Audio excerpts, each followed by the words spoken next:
आयुएम श्री परमात्मा ने नमः। प्रिय श्रोताओं, आप सभी का स्वागत है।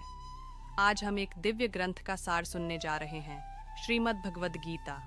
ये केवल एक पुस्तक नहीं, बल्कि जीवन का मार्गदर्शन है। गीता हमें सिखाती है कि सच्चा धर्म क्या है, सच्चा कर्म क्या है और सच्चा सुख कहाँ है। महाभारत के युद्ध क्षेत्र में अर्जुन शंका और मोह से ग्रस्त हो गए थे। उन्होंने अपने धनुष को नीचे रख दिया और युद्ध करने से इनकार कर दिया। तब श्री कृष्ण ने उन्हें जो दिव्य ज्ञान दिया, वही गीता है। आज हम उसी गीता सार का चिंतन करेंगे। गीता का महत्व। गीता हमें बताती है कि जीवन में सफलता का रहस्य केवल कर्म है, फल की चिंता नहीं। श्री कृष्ण कहते हैं, श्लोक, कर्मण्येवाधिकारस्ते मा फलेषु कदाचन माँ कर्म फल हेतुर्भूर्मा ते संगोस्त्व कर्मणि। भावार्थ, मनुष्य का अधिकार केवल कर्म करने में है। फल की चिंता करना, फल की आसक्ति रखना हमारे बस में नहीं। इसलिए कर्तव्य करो और निस्वार्थ भाव से कर्म करते जाओ। जैसे किसान बीज बो देता है, पानी देता है, पर वर्षा होगी या नहीं यह उसके बस में नहीं। वैसे ही हमें कर्म करना है, फल की चिंता छोड़ देनी है।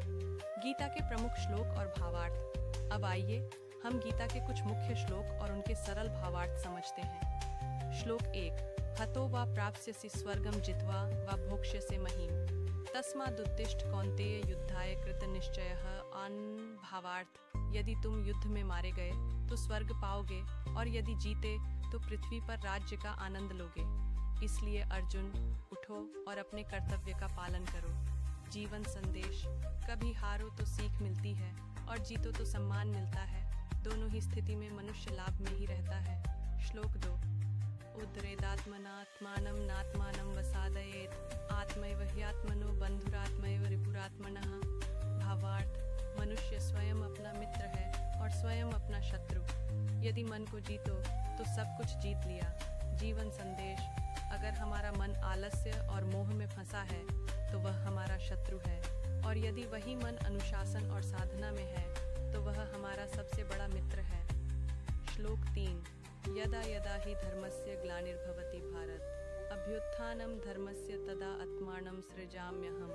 भावार्थ, जब जब धर्म की हानि होती है और अधर्म बढ़ता है, तब तब मैं अवतार लेकर पृथ्वी पर आता हूँ। जीवन संदेश, सच्चाई और धर्म कभी नष्ट नहीं होते। वे समय समय पर फिर से प्रकट होकर दुनिया में संतुलन लाते हैं। गीता का सार। अब इन सभी श्लोकों का सार क्या है?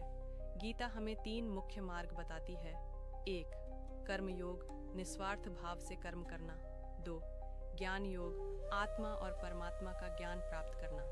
3, भक्ति योग, पूर्ण श्रद्धा और विश्वास के साथ भगवान का स्मरण करना। जब मनुष्य इन तीनों को जीवन में उतार लेता है तो उसे सच्चा सुख, शांति और मुक्ति प्राप्त होती है। गीता हमें सिखाती है कि जीवन एक युद्ध है, पर यह युद्ध बाहरी नहीं बल्कि भीतर का है। काम, क्रोध, लोभ और मोह से लड़ने का युद्ध। जो इस आंतरिक युद्ध को जीत लेता है वही सच्चा विजेता है। समापन। अब हम इस दिव्य संदेश का समापन करते हैं। गीता का सार यही है, कर्म करते रहो, मन को स्थिर रखो और ईश्वर पर विश्वास रखो। शांति। प्रिय श्रोताओं, भगवद गीता का यह ज्ञान यदि हम जीवन में उतार लें तो जीवन का हर दुख हल्का हो जाएगा और हर कठिनाई एक नई सीख बन जाएगी। आप सभी को मेरी शुभकामनाएं। धन्यवाद।